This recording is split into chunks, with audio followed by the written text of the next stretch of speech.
Hello student, આપણે જે ઉદાહરણના દાખલા જે જોઈએ છે ક્લાસ 12ની અંદર ચેપ્ટર 1 જે છે એમાં ટોપિકનું નામ જે આપણને આપ્યું છે કુલમનો નિયમ છે. તો એમાં એક છેલ્લો આપણો ઉદાહરણનો દાખલો જોવાનો છે, એના પછી આપણે સ્વાધ્યાયના દાખલા જોઈશું. તો રકમ આ રીતે છે કે 3 શિરોબિંદુઓ પર 3 વિદ્યુતભાર મૂકેલા છે. હવે ત્રણેય વિદ્યુતભાર પર લાગતું પરસ્પર બળ શોધવાનું છે. બરાબર, તો કેવી રીતે તો જોઈએ. પહેલાં આપણે આકૃતિ ડ્રો કરીએ, રકમને સમજીએ અને પછી એનો ઉકેલ લાવીએ. તો જુઓ, અહીંયા આપણને એક સમબાજુ ત્રિકોણ આપેલું છે.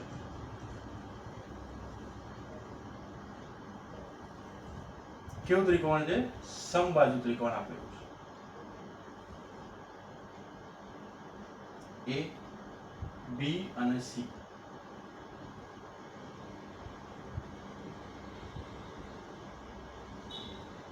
સમબાજુ ત્રિકોણ છે. શિરોબિંદુ બી પર Q1 બરાબર પ્લસ Q ચાર્જ મૂકેલો છે. શિરોબિંદુ સી પર Q2 બરાબર minus Q charge plus Q charge મૂકેલો છે. અને શિરોબિંદુ એ પર Q3 બરાબર માઇનસ Q ચાર્જ મૂકેલો છે. હવે રકમમાં એવું કહેલું છે આપણને કે શિરોબિંદુ બી પર મૂકેલા ધન વીજભાર પર Q2 દ્વારા લાગતું બળ અને Q3 દ્વારા લાગતું બળ આપણે શોધવાનું છે. એવી જ રીતે સેમ Q2 પર Q1 વડે લાગતું બળ અને Q2 પર Q3 વડે લાગતું બળ શોધવાનું છે. એ જ રીતે સેમ Q3 પર Q1 વડે લાગતું બળ અને Q3 પર Q2 વડે લાગતું બળ આપણે શોધવાનું છે. તો હવે અહીંયા આપણને સરખા વીજભાર આપેલા છે પરંતુ સમાન નથી. કેવા છે? બે ધન છે અને એક ઋણ આપેલા છે. તો જ્યારે બે સમાન વીજભાર હોય ત્યારે શું થશે? અપાકર્ષણ. અને બે વિરુદ્ધ પ્રકારના વીજભાર હોય તો એ આકર્ષણ થશે. તો સૌપ્રથમ આપણે કોના પર કઈ દિશામાં ફોર્સ લાગશે એ પહેલા આપણે ડ્રો કરીને સમજી લઈએ, પછી આગળ સોલ્યુશન લઈએ. તો અહીંયા લંબાઈ છે દરેક બાજુઓની, એટલે કે AB બરાબર BC બરાબર AC બરાબર L જેટલી લંબાઈ છે. બરાબર, અહીંયા L છે, અહીં પણ L છે, અહીં પણ L છે. લંબાઈ સરખી છે. કેમ? સમબાજુ ત્રિકોણ છે. સમબાજુ ત્રિકોણ હોય ત્યારે ખૂણો A બરાબર ખૂણો B બરાબર ખૂણો C બરાબર 60 ડિગ્રી થશે. આ બધું આપણને ખ્યાલ છે, આગળના ઉદાહરણમાં આપણે જોઈ ગયા. સેમ એના જેવું જ છે પરંતુ થોડુંક આમાં વેરિએશન લાવેલું છે. ઓકે, તો હવે જો Q1 પર લાગતું બળ આપણે શોધવાનું છે. કોના દ્વારા? તો કે Q2 દ્વારા. બંને ધન વીજભાર છે. કઈ દિશામાં લાગશે? તો કે આ દિશામાં લાગશે. અને કેવી રીતે લખાય? જો F1 પર એટલે કે વીજભાર 1 પર 2 દ્વારા લાગતું બળ આ રીતે લખાય. 1 પર 2 દ્વારા લાગતું બળ. હવે એ જ રીતે સેમ Q3 જે વીજભાર જે છે એ Q1 પર પણ બળ લગાવશે, પણ કેવું બળ થશે? અહીંયા આકર્ષણ બળ લાગશે. બંને અલગ અલગ વીજભાર છે એટલા માટે. ધન છે એક ઋણ છે, તો કેવી રીતે લાગશે? આકર્ષણ દિશા આ રીતે. તો અહીંયા આપણે લખીશું F13 એટલે કે વીજભાર 1 પર વીજભાર 3 દ્વારા લાગતું વિદ્યુતીય બળ. હવે બંનેની દિશા અલગ અલગ છે. એક બળ આ બાજુ લાગે છે, એક બળ આમ લાગે છે. તો હવે જશે ક્યાં? રિઝલ્ટન્ટ ફોર્સ એટલે કે પરિણામી બળ આપણે શોધવું પડે. તો અહીંયા રિઝલ્ટન્ટ ફોર્સ લાગશે કંઈક આ રીતે. એને આપણે કહી દઈશું F1. પરિણામી બળ લાગે છે. હવે મારે શોધવું છે વીજભાર Q પર, Q2 પર Q1 દ્વારા અને Q3 દ્વારા લાગતું બળ. તો કેવી રીતે થશે? જો આ રીતે અપાકર્ષણ બળ લાગશે 2 પર 1 દ્વારા, એટલે કે 2 પર 1 દ્વારા લાગતું બળ. થોડુંક ઇંગ્લિશ અને ગુજરાતી મિક્સ થશે. અને Q3 દ્વારા Q2 પર લાગતું બળ કેવું હશે? તો કે આકર્ષણ બળ લાગશે આ રીતે F23. હવે બંનેનું મારે રિઝલ્ટન્ટ ફોર્સ શોધવું પડે, પરિણામી બળ એ આ રીતે મળશે F2. સમજાશે? અને જો તમે YouTube પર આ વિડીયો જોતા હશો તો એની અંદર તમને ખ્યાલ હશે કે જો મારી સ્પીડ ઓછી લાગે તો એને તમે વધારી શકો છો. અને બીજું, બોર્ડની સાઇઝ થોડીક મોટી છે, કારણ કે આપણે આખો ન્યુમેરિકલ એક બોર્ડની અંદર હું ટ્રાય કરું છું કે બોર્ડની અંદર એક જ વખતમાં સોલ્વ થઈ જાય. પરંતુ જો કંઈ બરાબર ન દેખાતું હોય, હેન્ડરાઇટિંગ થોડાક નાના તમને લાગતા હોય, તો તમારે શું કરવાનું છે? એ વિડીયોને તમે ઝૂમ પણ બી કરી શકો છો. એ બધું તમને ખ્યાલ હશે. ઓકે, હવે Q3 પર Q1 અને Q2 દ્વારા લાગતું બળ, તો બંને જો કેવા છે? ધન છે. આ ઋણ વીજભાર છે. તો શું કરશે? અહીંયા આ ડિરેક્શનમાં લગાડશે 3 પર 1 દ્વારા, અને એક આ પણ આકર્ષણ બળ લાગશે અહીંયા 3 પર લાગશે 2 દ્વારા. તો આમનું રિઝલ્ટન્ટ ફોર્સ કઈ હશે? અહીંયા સેન્ટરમાંથી પાસ થશે, એટલે કે એના બે ભાગ કરશે F3. આટલી વસ્તુ ખબર પડી જાય. અહીંયા તમને જે ચાર્જ આપેલા છે, Q1 છે, Q2 છે, Q3 છે, એની વેલ્યુ કેવી છે? તો કે સેમ છે, Q છે. ઋણ અને ધનની વાત ક્યારે થાય? કે જ્યારે દિશાની વાત કરવામાં આવે અને જોડે જોડે દિશા સાથે આકર્ષણ છે કે અપાકર્ષણ છે એની વાત કરવામાં આવે, ત્યારે આપણે ધન અને ઋણ વીજભાર જોવામાં આવે. બાકી તો વેલ્યુ એની કેવી છે? સરખી થશે. હવે બીજું, અહીંયા આપણે ફાઇન્ડ કરવાનું છે કુલંબીય બળ. તો કુલંબીય બળ F બરાબર K. Q1 અને Q2 બંને સરખા છે, Q2 અને Q3 થશે. તો અહીંયા આપણે લખીશું Q2, અને દરેકે દરેક બાજુ કેવી છે? સરખી છે, અંતર એક સરખું લાગશે. તો F બરાબર KQ2 divided by L2. Okay.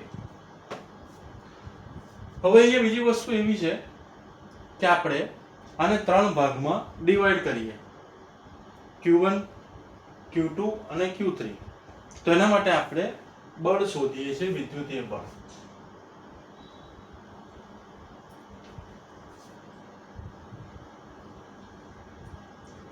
તો જો હવે નંબર 1, Q1 પર કોણ બળ લગાડશે? તો કે Q2 અને Q3 દ્વારા લાગતું પરિણામી બળ, કેટલું થશે? F1 બરાબર F13 પ્લસ F12, અથવા તો F12 પ્લસ F13 લખો તો ચાલશે. તો F બરાબર, અહીંયા આપણે ઉપયોગ કરીએ છીએ પરિણામી બળ શોધવું છે, એટલા માટે આપણે અહીંયા શું યુઝ કરીએ છીએ? સમાંતર બાજુ ચતુષ્કોણનો જે નિયમ છે એનો આપણે ઉપયોગ કરીએ. તો આગલા પણ દાખલામાં જોઈ ગયા આપણે, આ રીતે લખીશું F22 plus F32 plus 2 F2 F3 cos theta. તો F બરાબર F2 ની પણ વેલ્યુ અહીંયા સેમ થશે. જો F બરાબર અહીંયા પણ આપણે લખીશું F1 બરાબર F2 બરાબર F3 બરાબર થશે અહીંયા F.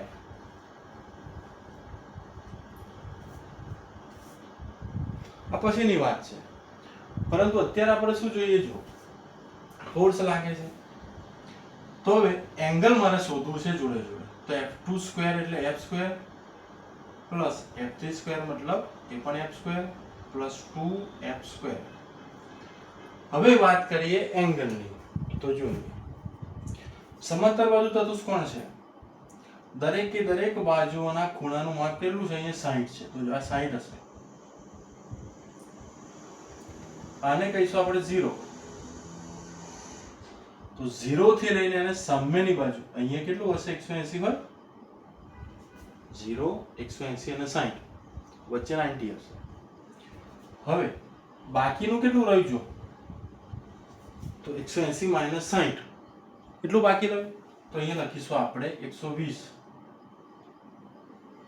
એટલે કે f12 અને f13 બંને વચ્ચેનું આપણને જે ખૂણો જે આપેલો છે કેટલો છે? cos 120 ડિગ્રી છે, is equal to 2f square, આ 2f સ્ક્વેર થશે પ્લસ 2f સ્ક્વેર cos 120 બરાબર થશે -1/2. ડાયરેક્ટ આપણે લખી દઈએ cos 120 બરાબર -1/2 ઇઝ ઇક્વલ ટુ 2 અને 2 cancel, -2 plus 2f square minus f square is equal to f square is equal to f. તો f1 બરાબર આપણને મળે છે. હવે નંબર 2, હવે કોના પર શોધીજો?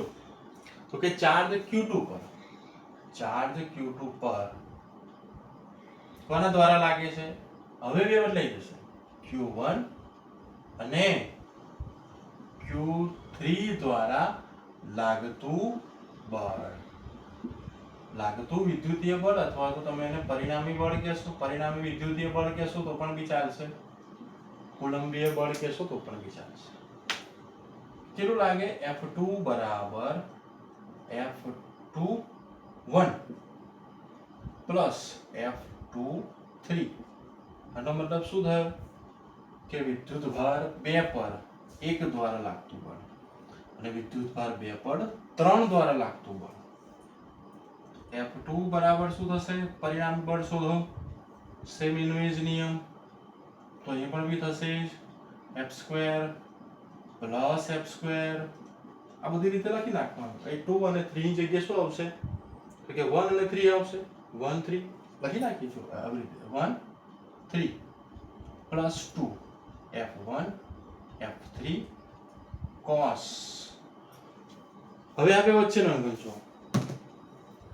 2 1 અને 2 3, 2 1 અને 2 3 બંને વચ્ચેનો એંગલ કેવું છે? અહીંયા પણ 60 હશે. હવે તો આપણને ખ્યાલ આવે આ 0 180 બાકીનું કેટલું રહ્યું? 120. તો અહીંયા પણ બી એંગલ કેટલું હશે? 120 ડિગ્રી હશે. તો જો બંનેમાં સિમિલરિટી છે ને, તો આપણે ડાયરેક્ટ આન્સર લખી શકીએ f2 બરાબર f. ડાયરેક્ટ લખી દઉં છું. હવે નંબર 3 પર, એટલે કે ચાર્જ q3 પર હવે કોણ બળ લગાડશે? આ બંનેમાં કેવું બળ હતું? હવે આમાં બળ જો થોડુંક વેરિએશન આવે, બદલાશે, કારણ કે ઋણ વીજભાર છે. તો q3 પર q1 અને q2 દ્વારા લાગતું બળ કેવું બળ છે? તો કે ભાઈ પરિણામી વિદ્યુતીય બળ અથવા તો કુલંબીય બળ કહેવાશે. કેટલું થશે? અહીંયા F3 બરાબર F3 પર 1 દ્વારા પ્લસ F3 પર 2 દ્વારા. હવે આમાં જુઓ બંનેની દિશા જુઓ, પરિણામી બળ જુઓ F3, બાકી બધું તો સેમ રહેશે. જો આ રીતે લખાય F3 બરાબર under route F1 square plus F2 square plus 2F1 F2. હવે અહીંયા વાત કરીએ આપણે એંગલની. તો જો F31 અને F32 આ બંને વચ્ચેનું એંગલ કેટલું છે? તો કે ભાઈ તો 60 છે. તો અહીંયા આપણે લખીશું cos 60. ખબર પડે? થોડુંક વેરિએશન આવે, બહુ નહીં. ઇઝ ઇક્વલ ટુ થશે અહીંયા F square plus F square plus 2f square into 1/2 થશે અહીંયા cos 1/2.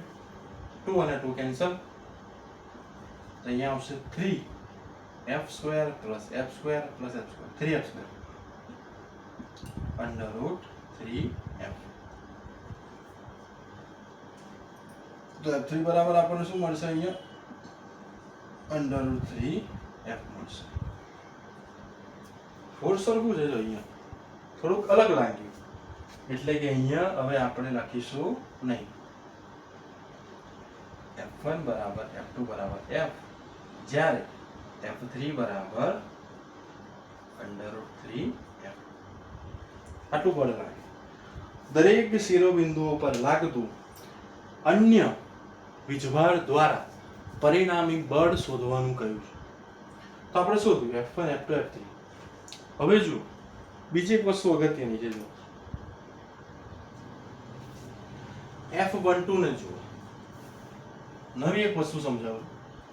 f12 અને f21 એ ફિગરમાં જો ધ્યાનથી, f21 ની દિશા કઈ બાજુ છે? આ બાજુ છે. f12 ની દિશા આ બાજુ છે, f21 ની દિશા આ બાજુ છે. એટલે બંને કેવા છે? એકબીજાથી અપોઝિટ છે. તો અહીંયા લખીશું આપણે માઇનસ. હવે લખાય બંને એકબીજાથી કેવા છે? વિરુદ્ધ છે. હવે બીજું f13 જુઓ અને f31 જુઓ. f13 આમ છે, f31 એની અપોઝિટ છે. એક ચાર્જ આમ જાય છે, એક ચાર્જ આમ આવે છે, એકબીજાથી અપોઝિટ છે. તો અહીં પણ માઇનસ.